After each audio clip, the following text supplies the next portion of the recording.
সেইবোৰ যোগাৰ হৈ যায় আমাৰ ইয়াত। নাই, ঘটনাটো হৈছে আচলতে আমি অনশনখিনি বাকী প্ৰতিবাদটো আৰম্ভণিৰ পৰা প্ৰায় 2-3 বছৰ ধৰি প্ৰতিবাদখিনি চলি আছে। কেনেকৈ যে সংখ্যালঘুত কি গোটেইখিনি বিষয়টো মানে দেখিছে শুনিছে।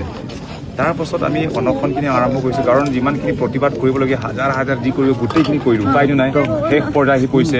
এতিয়া আমি ভাবিছোঁ আমি অনশনত বহি পেলাই মানে আচলতে নাযায়। এতিয়া বস্তুটো কি হয়, এতিয়া চৰকাৰৰ সমস্যাটো বেলেগ, চৰকাৰৰ যিটো আমি প্ৰতিবাদ কৰিছোঁটো বেলেগ, কিন্তু আচলতে ৰাইজেও সেইটো মাত পাতিব লাগে। ৰাইজেও এইটো উঠা নাছিলে। এতিয়া আমি এটা জাগৰণ কৰা হিচাপে আমি অনশনখিনি আমি আৰম্ভ কৰিছোঁ। গৈ আছোঁ। যেতিয়া আমি 15 দিন অনশন বহিছিলোঁ, সেই সময়ত চৰকাৰে সিদ্ধান্ত লৈছে যে 22 তাৰিখত মানে বহিম বুলি, আলোচনা কৰিম বুলি। এতিয়া 22 তাৰিখ বহাৰ লগে লগে ৰাতি 3টাত, আমি 22 তাৰিখৰ ৰাতিপুৱা 3টাত হঠাতে আমাক লৈ পেলাই উঠাই পেলাই লৈ গৈছে। সেই সময়ত আমি আছিলোঁ গোটেইখিনি, কাৰণ তাত এটা বাউণ্ডেৰী ৱাল আছে, তাতে অনশন আৰম্ভ কৰাৰ পৰা শেষলৈকে মানে তাতে মানে গোটেইখিনি সেই অনশনতে আমি গোটেইখিনি তাতে মানে একদম গা পা ধোৱা গোটেইখিনি এটা বাউণ্ডেৰী, মানে আমি ৰাস্তালৈকে মানে যোৱা নাছিল, ওচৰতে একোৱে নাই, একদম এটা আইচলেটেড মানে এটা এৰিয়া হয়। তেতিয়া ৰাতি 3টা আহিলে, আহি পেলাই আমাক লৈ গৈছে। কিন্তু সেইটো লোৱাটো এনেকুৱা লৈ গৈছে, গোটেইখিনি দা লৈ আনিছে, পুলিচে দা লৈ আনিলে, আৰু লগতে মানে সেই বন্দুক লৈ পেলাই একদম গোটেইখিনি সেই কিবা কৰিছে। সেইটো লৈ পেলাই এতিয়া কথাটো হৈছে, সঁচাকৈ যদি চিকিৎসা যদি ল'ব বিচাৰিলেহেঁতেন, ঠিক আছে, চিকিৎসাৰ কাৰণে এটা চিকিৎসাধীন হৈছে, এটা মেডিকেলি এক্সামিনৰ কাৰণে লৈ গৈছে। ওচৰত ডিফু মেডিকেল কলেজ আছে, ঠিক আছে, ডিফু মেডিকেল কলেজত লৈ যোৱা নাই, ইয়াৰ ওচৰত আপোনাৰ নগাঁও মেডিকেল কলেজ আছে, ডাইৰেক্টলি গুৱাহাটীত লৈ গৈছে। গুৱাহাটীতে নিয়ক, ৰাইজক কৈ জনাই যাওক। হয়, আৰু ৰাতিপুৱা 3টাত লৈ যোৱা কিন্তু দৰকাৰ আছে, আৰু সেইটো মানে মেডিকেলি এক্সাম কৰা, সেইটো আটক কৰিব চেষ্টা কৰিছে সেইটো মানে, আৰু তাত লৈ গৈছে। এতিয়া কোনটো মেডিকেলি বেয়া হয়তো মানে অৱস্থাটো বেয়া হোৱাৰ কাৰণে মেডিকেলি লোৱা হয়, চুচৰাই লৈ যায় নেকি তেনেকুৱা? আমিতো কেতিয়া নাযাওঁ বুলি কোৱা নাই, আমিতো কৰিছোঁ। প্ৰত্যেক চৰকাৰে যিটো লৈছে, ডক্টৰে সেইটো খাব লাগে সেইটো লৈছোঁ, চেলাইন দিব লাগে চেলাইন লৈছোঁ, ORS খাব লাগে ORS লৈছোঁ। আমি চৰকাৰে বা প্ৰশাসনে যিটো কৰিছে গোটেইখিনি মানি গৈ আছোঁ। কিন্তু তাৰ পাছত এনেধৰণৰ আমি এটা কি কয় মানে এটা ষ্টেপখিনি বা মানে কি কয় পদক্ষেপ চৰকাৰৰ পৰা গ্ৰহণ কৰাটো বা ল' এণ্ড অৰ্ডাৰ চিচুৱেশ্যন এনেকুৱা ক্ৰিয়েট কৰিটো, সেইটো সেইকাৰণে এতিয়া ৰণস্পিকো ডাঙৰ হৈছে। তেতিয়াও আমি কৈছোঁ মানে আমাৰ পৰিষদৰ মুখ্য কাৰ্যবাহী সদস্য তুলিৰাম ৰঙাৰ ঘৰখিনি জ্বলাই দিয়া হৈছে, সেইটো আমি দুখ প্ৰকাশ কৰিছে। এনেকৈ হ'ব নালাগে, আৰু আগন্তুক দিনটো এনেকুৱা হ'ব নালাগে। কিন্তু যিটো কাৰ্বি আংলঙৰ যিটো মানে কি কয় সেই এট্ৰচিটিজ হওক, মাৰা মাৰি, সেইবোৰ যিটো ল' এণ্ড অৰ্ডাৰ চিচুৱেশ্যন হৈছে, সেইটো বিশেষ একো চৰকাৰৰ ভুলৰ কাৰণে সেইটো হৈছে বুলি আমি সেইটো চিন্তা কৰিছোঁ। 100% সেইটো মইতো আজি ক্লিয়াৰলি সাংবাদিকক কৈছোঁ যে ইয়াৰ কাৰণে কমপ্লিটলি চৰকাৰ জগৰীয়া। তেওঁলোকে অনশন কৰি থকা মানুহকেইজনক এনেকৈ ৰাতি উঠাই নিব কিয়? হিমন্ত বিশ্ব শৰ্মাই কাকো আন্দোলন কৰিব নিদিয়ে, এনেকে অত্যাচাৰ কৰি উঠাই লৈ যায়। ইয়াত ট্ৰাইবেল এৰিয়াৰ কাৰণে মানুহ ওলাই গৈছে, অন্য ঠাইত হলেতো এনেকে নাইকিয়াই কৰিব লাগিব। আচলতে গোটেই ঘটনাৰ কাৰণে কমপ্লিট চৰকাৰ জগৰীয়া। আৰু তাৰপিছত নেক্সটটো মই এনেকে কৈছোঁ যে তাৰ পাছত মানুহে যেতিয়া গম পালে যে ইয়াতে হেৰি আহিছে, কি কয় আপোনাৰ তুলিৰাম ৰঙাঙৰ ওচৰতে গৈ পিকনিক খাইছে, কিবা কৰিছে, তো তেতিয়া সেই মানুহখিনি তুলিৰাম ৰঙাক পাম বুলি মানুহে পথ অৱৰোধ কৰিছে। কিন্তু পলাই কিয় গুচি গৈছে? তেওঁৰ লগত কথা পতা হ'লে তেওঁ তুলিৰামৰ ঘৰ সেইদিনা নজ্বলে, হয়নে নহয়? আচলতে বিচাৰিব গৈছিলে, বিচাৰি দৌৰি আছিলে, তেতিয়াহে শেষত তাত ঘৰলৈ গৈ পালেহি। এতিয়া আপোনালোকৰ লগত যিকেইটা এগ্ৰিমেণ্ট মানে তাতে যিবিলাক ডিছকাশ্যন হ'ল, তাৰ মাইনত হৈছেনে? হয়, মাইনত পাইছোঁ। কি কৈছে মাইনত? মাইনত পাইছে মানে সেইটো যিটো কাৰ্বি আংলঙৰ যিমানখিনি চৰকাৰী ভূমি আছে সেইটো লৈ পেলাই এটা জাননী দিয়া হ'ব। যিমানখিনি তাত আচলতে সেইটো মানে কি কয় সংবাদ মাধ্যমে সেইটো হয়তো আপোনালোকে দেখিছে PGR, আচলতে সেইটো PGR আন্দোলন নহয়। কাৰ্বিসকলৰ সমগ্ৰ যিটো গোটেই সমস্যাটো, সেই সমস্যাৰ ভিত্তিতহে আমি আচলতে আন্দোলনখিনি লৈ গৈছোঁ। আজি PGR কাৰণে আমি অনশন কৰিম কি, কালি আকৌ আমি বেলেগ এটা সমস্যাৰ অনশন কৰিম নেকি, সেইটো নহয়। মানে বস্তুটো কি, আমি প্ৰত্যেকটো সমস্যা লৈ পেলাই আমি এক কৰি পেলাই যাতে গোটেইটো সমস্যাতে আমাক উত্তৰ দিয়ে চৰকাৰে, মানে কাৰ্বি আংলং চৰকাৰে, তুলিৰাম ৰঙাং চৰকাৰ আৰু হিমন্ত বিশ্ব শৰ্মাৰ চৰকাৰ, সেই উত্তৰটো আমি বিচাৰিছিলোঁ, কিন্তু সেই দিয়া নাছিলে। এতিয়া যিটো সিদ্ধান্ত চৰকাৰে গ্ৰহণ মানে লৈছিলে বা যিটো মাইনছত যিমানখিনি চৰকাৰী ভূমি আছে, সেই চৰকাৰী ভূমিটো গোটেইখিনি তেওঁলোকে মানে জাননী মানে উচ্ছেদৰ কাৰণে জাননীখিনি দিয়া হ'ব। 2 নম্বৰ PGR এলেকাত যিখিনি আছে অবৈধভাৱে বেহা কৰিছে, সেই অবৈধভাৱে বেহা কৰাটো সেইটো গোটেইখিনি মানে লিষ্ট গোটেইখিনি কেঞ্চেল কৰি দিয়া হ'ব বুলি কৈছে। তাত যিমানখিনি খালী মাটিবোৰ আছে, আচলতে তেওঁলোকে তাত কিয় বসবাস কৰিছে, কিছুমান ভিডিঅ'টো অকণমান পিছত কাটি দিয়াৰ প্ৰয়োজন হা। মানে বস্তুটো কি হয়, তাত সেই মাটিবোৰত মানে তেওঁলোকে খেতি কৰাৰ কাৰণে ইয়াত বহি আছে যদি সেই চৰকাৰী ভূমি যদি চৰকাৰে যদি কিবা এটা প্ৰজেক্ট বা স্কিম যদি লৈ পেলাই যদি তাত যদি বনাই দিলে তাত কোনো থকাৰ প্ৰয়োজন নাই বা মানে আচলতে সেইবোৰ উচ্ছেদ কৰাৰ প্ৰয়োজন নাই বিজনেছ খেতি কৰা তাৰপাছত যাত কিমানখিনি অফিচ ষ্টাব্লিছমেণ্ট আছে তাত 11,000 আছে এইটো মাত্ৰ পিজিআৰ উত্তৰ বৰবিল পিজিআৰটো আকৌ সেইটো বেলেগ ইষ্ট কাৰ্বি আংলং আৰু তাত ইৰিগেশ্যনৰ ভূমি আছে তাত চেৰিকালচাৰ সইল কনজাৰ্ভেশ্যন স্কুলৰ মাটি আছে সেইবোৰ সৰু মানে বস্তুটো মিলাই পেলাই এনেকৈ ডাঙৰ এনক্ৰচমেণ্ট কিমান আছে মাত্ৰ পিজিআৰত আপোনাৰ ডাঙৰ এনক্ৰচমেণ্ট এইটো 11,600 বিঘাছ টাউনখন কিমান হ'ব টাউনখন ধৰি লওক হ'ব তেনেকৈ 1,000 বিঘা মান হ'ব 1,000 বিঘা তাৰমানে 10,000 বিঘা খেতিৰ মাটি খেতিৰ মাটি আৰু সেই খেতিৰ মাটিটো কিছুমানে ইয়াত এওঁলোকৰ মাজতো পাৰ্ট হৈ আছে এওঁলোকে কিছুমান ইনফৰমেশ্যন দিছে যে বহুত কেইটা তেনেকুৱা আছে মাটি ইয়াত 100 বিঘা লৈ আছে কিন্তু বিহাৰত বহি পেলাই তাৰ পৰা গোটেইখিনি ৰেভিনিউবোৰ প্ৰত্যেক বছৰ লৈ আছে এনেকুৱাও আছে আৰু আচৰিত পিজিআৰ এলেকাত আমি পিজিআৰ বাহিৰে কপলি দলংটো পাৰ কৰাৰ লগে লগে যিটো খেৰণি এৰিয়া তাত আপুনি মাটিৰ দাম ইমানখিনি নাপাব কিন্তু পিজিআৰ য'তখিনি পাতাও দিব নোৱাৰা যায় তাত পাৰ বিঘা 30 লাখ 40 লাখ গুচি যায় তাত সেইটো চৰকাৰী মাটি সেইকাৰণে তেওঁলোকে চৰকাৰে কৈছে যে ফেন্সিং দিয়া হ'ব তাৰপিছত যিমানখিনি তাত এফৰেষ্টেশ্যনৰ কামখিনি আৰম্ভ কৰা হ'ব লগতে বিজনেছ ষ্টাব্লিছমেণ্ট যিমানখিনি এইটো গোটেইখিনি কেঞ্চেল কৰা হ'ব আৰু লগতে তাত আচলতে যেতিয়া দ্ৰৌপদী মুৰ্মু আহিছিলে তেওঁলোকে প্ৰথম সমস্যাখিনি তাৰ পৰা আৰম্ভ হৈছিলে যে তেওঁলোকে এটা মেমৰেণ্ডাম ছাবমিট কৰিছিলে যে পিজিআৰটো ডি ৰিজাৰ্ভ কৰিব লাগে তেওঁলোকে মেইন কি পইণ্ট তেওঁলোকে সেইটো কৈছিলে যে চৰকাৰী ভূমি যদিহে সঁচাকৈ যদি পিজিআৰ বুলি আপোনালোকে ভাবিলেহেঁতেন বা পিজিআৰ বুলি আপোনালোকে ক'লেহেঁতেন আপোনালোকে ইয়াত স্কুল কিয় লৈ আনিছে থানা কিয় লৈ আনিছে এটা কথা বুজাই দিয়কচোন এতিয়া যিটো কথা কৈছে যে তাতে যিমানবিলাক দোকান আছে তাতে কাউন্সিলে এখন বজাৰ কৰি দিব আৰু যোনে ভাড়া লয় তাত ভাড়া লৈ দোকান চলাব পাৰে সেইটোত আপোনালোকে এগ্ৰি কৰিছে নে ডিজেগ্ৰি কৰিছে কি না সেইটো নহয় টোটেলি চিল কেঞ্চেল এই কথাটো ওলাই নাই এতিয়ালৈকে নাই বজাৰ গৃহ বনাব বুলিতো মই তুলিয়াম ৰঙাঙক নিজে কৈ থকা শুনিছোঁ আজি পাব্লিকেও কৈ আছে তুলিয়াম ৰঙাঙে কৈছে কাউন্সিলৰ পৰা এক লানি বজাৰ এঘৰ বনাই দিব সেইটো বেলেগ সেইটো পিজিআৰ এলেকা নহয় সেইটো হৈছে আমাৰ সেই খেৰণি তিনিআলি মেইন মাৰ্কেটটো আমাৰ সেই পিজিআৰ মানে আচলতে পিজিআৰটো হৈছে দলঙৰ সিপাৰ আপুনি যে খোজকাঢ়ি হয় বিহাৰী মানুহ মানে দলংখিনি এতিয়া আপুনি লংকা যাওঁতে দলংখিনি পাৰ কৰাৰ লগে একদম আৰম্ভণিৰ পৰা একদম কাৰ্বি আংলং গেটলৈকে সেইটো গোটেই পিজিআৰ সেইটো মানে যিটো মানে সেই সিপাৰত যিটো সেই ইয়াত মানে কিছুমান কাৰ্বিসকলৰ দোকানো আছিলে আৰু সেইটো মানে কি কয় আপোনাৰ সেই বৰ্ড চেয়াৰমেনৰ বিজেপিৰ সেই ধন সিং জেৰা বুলি এজন আছে সেই বৰ্ড চেয়াৰমেনৰ মাটি হয় আচলতে কিন্তু এই বৰ্ড চেয়াৰৰ মাটি হৈ পেলাই এতিয়া বিহাৰীসকলে দখল কৰি আছে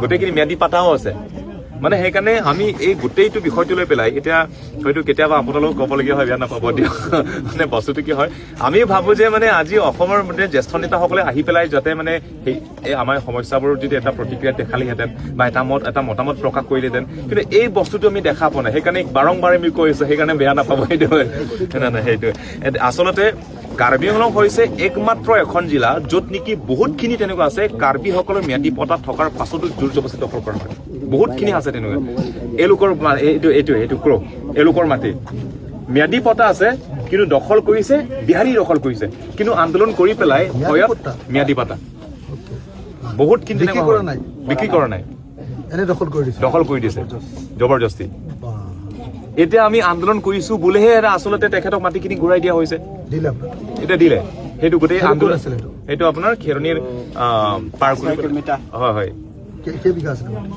এনেতো 20 বিঘা পৰাটো পাতাটো 10 বিঘা আছিলে কিন্তু এতিয়াতো পুনৰ পাই গ'ল গোটেইখিনি পাই গৈছে সেইটো মানে আন্দোলনৰ গোটেই প্ৰতিফল মই শুনি আছিলো যে আন্দোলনৰ পাছত বহুত মানুহে কুঁহিয়াৰ কাটিছিলে সেই সময়ত কুঁহিয়াৰবিলাক শুকাই গ'ল সেইটো কথা আলোচনা হ'লনে নাই যে সেই কুঁহিয়াৰখিনিৰ দামটো চৰকাৰে দিব লাগিব ক্ষতিপূৰণ নাই এই বিষয়টো আলোচনা হোৱা নাই কম্পেনচেশ্যনৰ বিষয়টো লৈ পেলাই এটা আলোচনা কৰা নাই মানে কম্পেনচেশ্যন কাক দিম বুলি কৈছে কম্পেনচেশ্যনৰ কথাটো এতিয়ালৈকে ওলা নাই কম্পেনচেশ্যনখিনি এতিয়া চৰকাৰৰ লগত আকৌ পুনৰ 17 জানুৱাৰী তাৰিখত আকৌ বহিব তাৰপিছত আকৌ 20 জানুৱাৰীত আকৌ কিবা কি কয় কাউন্সিলৰ লগত বহিব সেইটো সেইকাৰণে সেই মানে যিটো আলোচনা কৰা হৈছে সেইটো গোটেইখিনি সেইকাৰণে এটা বস্তুটো আমি আজি ইমপ্লিমেণ্টিং পাৰ্টটো আমি চাই লওঁ ইমপ্লিমেণ্টেশ্যনটো কি কৰা যায় সেইটো গোটেইখিনি চাই লওঁ তাৰ পাছত যদি নহয় আকৌ তাৰপাছত আকৌ আৰম্ভ কৰা হ'ব সেইকাৰণে আমি 17 তাৰিখলৈকে চাম আৰু কিছুমান আমি একখিনি আমি বিলখিনি প্লেচ কৰিছোঁ অসম চৰকাৰলৈ, কিন্তু সেই বিলখিনি আজিলৈকে তেওঁলোকে মানে এপ্ৰুভ কৰা নাই। মানে নিজৰ লেণ্ড এগ হওক বা নিজাবগীয়া এটা, যিহেতু আমি সেইটো কৈ আছোঁ যে 1951 পিছত যিসকল লোক আহিছে, আমি জাতিগত আমি ক'ব নাযাওঁ, ধৰ্মগত আমি ক'ব নাযাওঁ, যিসকল লোকে 1951 পিছত 51 পিছত আহিছে তেওঁলোকক আমি কাৰ্বি আংলঙত আমি স্থান দিব নোৱাৰোঁ। স্থান দিবলৈ থাকিও পাৰিব, কিন্তু বস্তুটো যিটো আমাৰ অধিকাৰ প্ৰাপ্য সেইটো লৈ পেলাই যে ভোটাধিকাৰ বা হওক যিমানখিনি সাংবিধানিক যিটো অধিকাৰ কিন্তু সেইটো দিব পৰা নাযাব, মাটিৰ অধিকাৰ হওক বা যি নহওক কিয় এই বস্তুটো আমি আচলতে কিছুমান আমি ল বনাইছিলোঁ, কিন্তু সেই বিলখিনি প্লেচ কৰাৰ পাছত কিন্তু আজিলৈকে অসম চৰকাৰে সেইটো কিবা কৰা নাই, পাছ কৰি দিয়া নাই, হয় তাত পৰি আছে। সেইকাৰণে এইটো আমি 17 জানুৱাৰী তাৰিখত গোটেইখিনি কথা আমি আলোচনা কৰিব গৈছোঁ। এইটো 17 তাৰিখত আমি কথা পাতিম বুলি কৈছে এই বিষয়টো। সেইদিনা বহুতখিনি 6-7খন মানে সিদ্ধান্তখিনি চৰকাৰে লৈছে।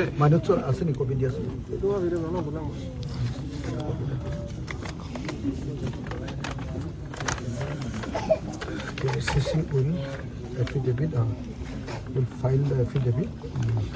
The civil society representative will also implement themselves. No?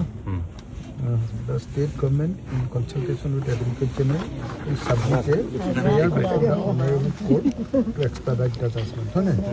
মানে এই তিনিটা পক্ষই কোৰ্টত যাব।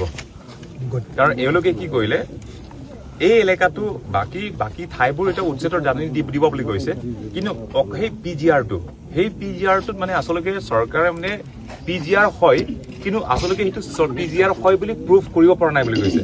কিন্তু আচলতে যিটো ডকুমেণ্টছ পোৱা নাই, কিন্তু আমি ক'ৰবাত তেওঁলোকে লণ্ডনত গৈ পেলাই পোৱা নাই, কিন্তু আমি নগাঁৱত গৈ পেলাই কিছুমান ডকুমেণ্টছ পাই গৈছোঁ। সেইকাৰণে আমি আছে সেইটো আমি ইমপ্লিমেণ্ট কৰি পেলাই আমি ৰেছপণ্ডেণ্ট হৈ পেলাই আমি ডাইৰেক্টলি আমি ইণ্টাৰফেয়াৰ কৰিব গৈ আছোঁ মানে। The presently vacant VGR is also to be secured with proper fencing. মানে presently vacant মানে যিটো ফ্ৰী লেণ্ড আছে, য'ত ধান খেতি কৰিছে, কুঁহিয়াৰ খেতি কৰিছে, সেই গোটেইবোৰত মানে গোটেইখিনি ফেঞ্চিঙৰ ভিতৰতে গোটেইখিনি এফৰেষ্টেশ্যন, মানে গোটেইখিনি গছৰ পুলিটো মানে একদম সেইটো মানে 10,000 বিঘা যাব। 10,000 বিঘা যাব সেইটো মাটিখিনি তেতিয়া ওলাই যাব, তাত আৰু খেতি কৰিবলৈ সেইটো তাত গছ পুলি হয় সেইটো। The council will initiate eviction process of encroachers from government land belonging to schools and allotted to state government department within 15 days. VGR থকাখিনি নে এইটো সব গোটেইটো VGR ইৰিগেশ্যনৰ মাটি, সয়েল কনজাৰভেশ্যনৰ মাটি, গভৰ্ণমেণ্ট লেণ্ডৰ ওপৰতো চৰকাৰী অফিচ ভাঙিব নোৱাৰে। নহয় এই বিষয়টো বেলেগ, মানে এইটো লিখিব লাগিছিলে চাগে VGR হা, তো মানে গভৰ্ণমেণ্ট লেণ্ডটো হ'ল চৰকাৰৰ মাটি, চৰকাৰী মাটিত যদি চৰকাৰী অফিচ থাকে এইটো ভাঙিব নোৱাৰে। নহয়, এতিয়া বস্তুটো হৈছে চৰকাৰী মানে চৰকাৰী মানেতো মানে সেইটো আমাৰেই। নহয় এতিয়া কথাটো হৈছে এতিয়া পিজিআৰ মানে তাতো আচলতে তাতে এটা জংঘলে তাত হৈ থাকিব লাগে। পিজিআৰ মানে তাত গোটেইখিনি হাতীবোৰৰ কাৰণে, গৰুৰ কাৰণে তাত মানে থাকিব লাগে ঘাঁহনি, হয় ঘাঁহনি। সেইটো এই বস্তুটো তাত মানে পিজিআৰ বুলি কোৱাৰ লগে লগে যিটো মানে তেওঁলোকে মেমৰেণ্ডামখিনি ছাবমিট কৰিছে, সেই মেমৰেণ্ডামবোৰত সেইটো কৈছে যে যদি পিজিআৰ বুলি আপোনালোকে কৈছে চৰকাৰে, কিন্তু যদি পিজিআৰ যদি হয় আপোনালোকে তাত অফিচ কিয় বহাইছে? তেওঁলোকে যিটো দাবী কৰি আছে, তাত বেংক আছে, তাত স্কুল আছে, তাত পুলিচ ষ্টেচন আছে, তাত APDS আছে, মানে shifted from the VGR হয় সেইটো সিপাৰত দংলং পাৰ কৰি পেলাই হয় আমি জাগা অফিচ তাত আছে, তেনেকুৱা 5-6খনমান অফিচ আছে। স্কুল এখন আছে, হয় হাই স্কুল, থানাখন আছে, হয় থানাখন আছে, APDCL আছে, বেংক আছে, PHE আছে। Trade licenses issued those located within VGR Kheloni area issued during last 3 years are to be cancelled. অকল 3 বছৰ না 3 বছৰ তাত ট্ৰেডিং লাইসেন্স নাই। তাত কাৰ্বি এটা ৰুল আছে, যাৰ মাটি পটা নাথাকে তাৰ ট্ৰেডিং লাইসেন্স পোৱা অধিকাৰ নাথাকে, এপ্লাই কৰাত তাত নৰ্মছ ক্ৰাইটেৰিয়াটো নপৰে। মানে তাৰ মানে পিজিআৰটো গোটেইখিনি মাটিটো এটাও তাত মানে কিবা লেণ্ড পাতাটো নাই, তাৰ মানে তাত ট্ৰেডিং লাইসেন্স নাই। আৰু ইয়াৰ আগৰবাৰ পৰাও মানে সুধি আহিছোঁ, ইভেন আমাৰ ইনস্পেক্টৰসকলে সুধিছে তাত কিপাৰ কাৰো তাত ম্যাদি পাতা নাই, তাৰমানে গোটেই পট্টা নাই বুজিছোঁ, চৰি ট্ৰেডিং লাইসেন্সো নাই তাত, নাই ট্ৰেডিং লাইসেন্স নাই, তেতিয়াহ'লে কেঞ্চেল কৰাৰ প্ৰশ্নই নাই। সেইটো Kheloni area issued during last 3 years are to be cancelled. নাই নাই কিন্তু আৰু ইন কেছ থাকিলেও মানে 2 বছৰ কিন্তু আজি তেখেতসকলক মই যেতিয়া কথা পাতি আছিলোঁ তেওঁলোকে কৈছে ট্ৰেডিং লাইচেঞ্চ আছে আৰু সেইবিলাক এতিয়া কেঞ্চেল কৰিম বুলি আমি খবৰ পাইছোঁ আমাৰ আছে সেইটো হ'ব নালাগে যদিও হৈছে তাত ক'ৰবাত খেলি মেলি হৈছে কিন্তু 3 ইয়াৰ্ছৰহে আপোনালোকে কিন্তু কেঞ্চেল কৰা কথা কৈছে এই বস্তুটো ট্ৰেডিং লাইচেন্সটো প্ৰত্যেক বছৰ ৰিনিউ কৰিব লাগে বুলি কৈছে প্ৰত্যেক বছৰ ৰিনিউ হয় ট্ৰেডিং লাইচেন্স কিন্তু ট্ৰেডিং লাইচেন্সটো এতিয়া ৰিনিউ কৰাটো একদম সেইটো গোটেইখিনি মানে বন্ধ কৰি দিয়া হ'ব বুলি কথাটো কৈছে মানে The police cases filed against the agitator during the unrest period will be considered for withdrawal except the one where the physically challenged persons died in arson. সেইটো থাকি গ'লেতো গোটেইকেইটাই থাকি যাব একেটাই পাৰ্চন একেটাই হৈছে দ্য এলিজিবল এনঅ'কে মানে কি টু ভিক্টিমছ নিকট আত্মীয় নেক্সট টু কিড তো of the 2 victims who died during classes will be offered a job and also get a compensation of rupees 10 lakhs. $10 lakh. It will delay. It delay. It delay. Yeah, delay. Delay.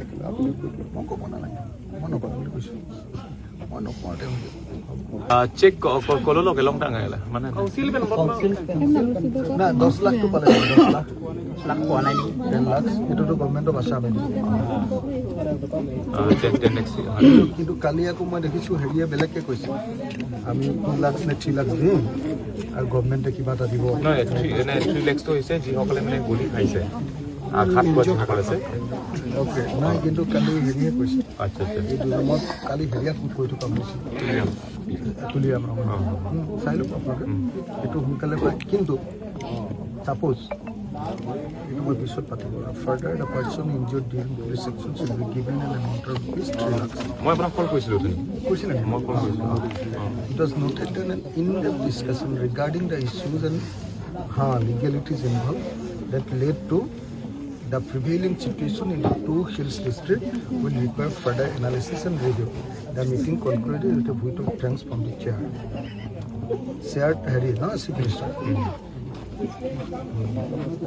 ঠিক আছে এইটো কিন্তু হেৰি এই next meeting 17 তাৰিখ আপোনালোকে ভালকৈ হেৰি চেৰিবিলাক ৰেডি কৰি লৈছে মানে এতিয়া আমি আলোচনা কৰি আছোঁ এই আলোচনা কৰাত মানে মোৰ মতে আপোনালোকে ফাৰ্ষ্ট আলোচনাটো কৰক যে 244A দিয়াৰ যিটো কথা আছে সেই বস্তুটো ষ্টেট গভৰ্ণমেণ্টে হেৰি কৰিব লাগে বুলি কয় ষ্টেট গভৰ্ণমেণ্টৰ পৰা ন' অবজেকশ্যন চাৰ্টিফিকেট দি চেণ্ট্ৰেল গভৰ্ণমেণ্টক মানে ৰিকুৱেষ্ট কৰিব লাগে বুলি আপোনালোকে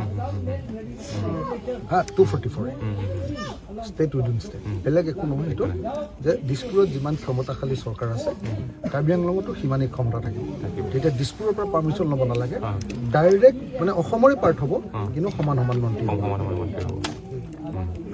এইটোৱে হ'ল আপোনালোকৰ ভাইটেল পইণ্ট সেইটো কৰিলে আৰু বেলেগ একো নালাগে সেইটো যদি কৰিব পাৰে আপোনালোকৰ কাৰ্বি মানুহৰ সঁচাকৈ কিবা এটা হ'ব জেনুইনলি কিবা এটা হ'ব আৰু সেইটোতো আপোনালোকৰ 1969তে লিখি থৈছে সংবিধানত এই বস্তু আমি এটা আপোনালোকে সেইটো কৰক মানে নহয় মই চিএমক 2 বা 3 বাৰ কথা কৈছোঁ তেওঁ কোনো পধ্যে এগ্ৰী নকৰে আচ্ছা মই বিধানসভাতো কৈছোঁ বিধানসভাৰ বাহিৰতো কৈছোঁ মই কৈছোঁ যে এইটো যি সময়ত কাৰ্বি মানুহে ইমান দীৰ্ঘদিন ধৰি আন্দোলন কৰি আছে মেঘালয় খাচীয়া পাহাৰ জয়ন্তীয়া পাহাৰ চব গুচি গ'ল তেওঁলোকে আমাৰ ওপৰত বিশ্বাস কৰি ৰ'ব আৰু তেতিয়াই বিশ্বাস কৰাৰ সময়তে সংবিধানত লিখি দিলে যে এওঁলোকক এনেকুৱা ক্ষমতা দিয়া হ'ব যে সেইটো আমাৰ দিছপুৰৰ সমান বেলেগ একো নহয় দিছপুৰৰ সমান ক্ষমতা অসমত থাকিব কিন্তু গভৰ্ণমেণ্টটো সমান পাব এই বস্তুটোৱে আপোনালোকৰ কাৰ্বি মানুহৰ কাৰণে ধৰিবলগীয়া আটাইতকৈ ইম্পৰ্টেণ্ট বস্তু আটাইতকৈ ইম্পৰ্টেণ্ট বস্তু মই ভাবোঁ যে আপোনালোকে ডিছকাশ্যনত এইটো কওক যে বেলেগ একো কমলে কনষ্টিটিউশ্যন লৈ যাওক সংবিধানখন লৈ যাওক ফটো ষ্টেট কৰি লওক এটা কপি চিএমক কওক যে আমি এটাই মেমৰেণ্ডাম আনিছোঁ বাকীখিনিতো আপোনালোকে মেমৰেণ্ডাম লৈ যাব নিশ্চয় আমি এটাই মেমৰেণ্ডাম আনিছোঁ এই মেমৰেণ্ডামৰ ভিত্তিত আপুনি ষ্টেট গভৰ্ণমেণ্টৰ পৰা চেণ্ট্ৰেল গভৰ্ণমেণ্টলৈ এটা প্ৰপ'জেল পঠিয়াব যে কাৰ্বি আংলং 244A দিব লাগে বাকী একো কৰিব নালাগে জীৱনত এইটোতকৈ আৰু ডাঙৰ কাম একো নাই হা এইটোতকৈ আৰু একো ডাঙৰ কাম নাই আপোনালোকৰ কাৰ্বি মানুহে যদি সঁচা সঁচিকৈ কিবা এটা ক্ষমতা পাব লাগে কাৰ্বি আংলঙত 244 একেই থাকিব কিন্তু দিছপুৰত যিটো ক্ষমতা এতিয়া যেনেকৈ তুলিৰামে এনেকৈ হিমন্তৰ ওচৰত থাকিব লাগে তেতিয়া নহয় আৰু তুলিৰামো সমান হ'ব হিমন্তও সমান হা বুজা নাই এইটো হৈ যাব হা এইটো কোন হয় নাজানো তেতিয়াতো তুলিৰাম নাথাকিব হা তেতিয়া বেলেগ থাকিব কিন্তু সমান পাৱাৰফুল আৰু তেতিয়া আপোনালোকে ষ্টেটৰ নিচিনাকৈ সমান চববিলাক কাম কৰিব পাৰে ল এণ্ড অৰ্ডাৰো আপোনালোকৰ হাতত থাকিব হা তো গতিকে এই বস্তুটো আপোনালোকৰ মেইন বুলি মই ভাবোঁ আৰু আপোনালোকে যিহেতু এই সময়ত মানুহবিলাক জাগিছে গতিকে আপোনালোকে পাৰিলে এইটো কাম কৰক বাকী কথাকেইটা এইকেইটা ঠিক আছে ইয়াত যিখিনি কথা লিখিছে মই বেয়া দেখা নাই ভালে লিখিছোঁ দেই কিন্তু লিখাহে মাত্ৰ কাগজতে কেতিয়াও নকৰে সেইকাৰণে এইটো আপোনালোকে মনত ৰাখিব যে আজি যেতিয়া মই তেওঁলোকৰ লগত কথা পাতি আছোঁ তেওঁলোকে এটাই কথা কৈছে যে আমাক চৰকাৰে একো দিয়া নাই RSS তাত ৰিলিফ RSS দি আছে আচ্ছা হা যেতিয়া কাৰ্বি গৌবেগ দিছে তেতিয়া জয় শ্ৰীৰাম দি আছে আৰু গেৰুৱা পতাকা উৰাই আছে হা গতিকে এই গোটেই বস্তুটো সেই বস্তুটো মই আজি কৈ আহিছোঁ অপেনলি এইটো নহ'ব আমি কাৰ্বি আংলঙত থাকিলে চবেই কাৰ্বিৰ নেতৃত্ব মানি ল'ব লাগিব হা নেতৃত্ব মই প্ৰভুত্ব বুলি নকওঁ দেই কিছুমানে প্ৰভৃত্ব বুলি কয় মই নকওঁ মই নেতৃত্ব কাৰ্বিৰ নেতৃত্বতে চবেই থাকিব লাগিব আৰু যদি কোনোবা মানুহে মই এই বুলিও কৈছোঁ যে কোনোবা মানুহে যদি কাৰ্বি গৌবেগ বা কাৰ্বি চাইনিজ কৈছে তেতিয়াহ'লে তেওঁ 1 ছেকেণ্ডৰ কাৰণেও আৰু কাৰ্বি আংলঙত থাকিব নোৱাৰিব এইটো নহ'ব ই থাকিব নোৱাৰিব মানুহ কাৰণ অসমৰ মই কৈছোঁ যে অসমৰ প্ৰথম মানুহখিনিতো কাৰ্বি মানুহ ন হয় এদিন মানে ভালকৈ আমি বহিব লাগিব দিয়ক চিয়'ৰ আপোনালোকে আলোচনালৈ যোৱাৰ আগত যদি গুৱাহাটী যায় আমাৰ ঘৰতে বা আপোনালোক য'ত থাকে মই আপোনাক এটা নম্বৰ দিম মই নাম্বাৰ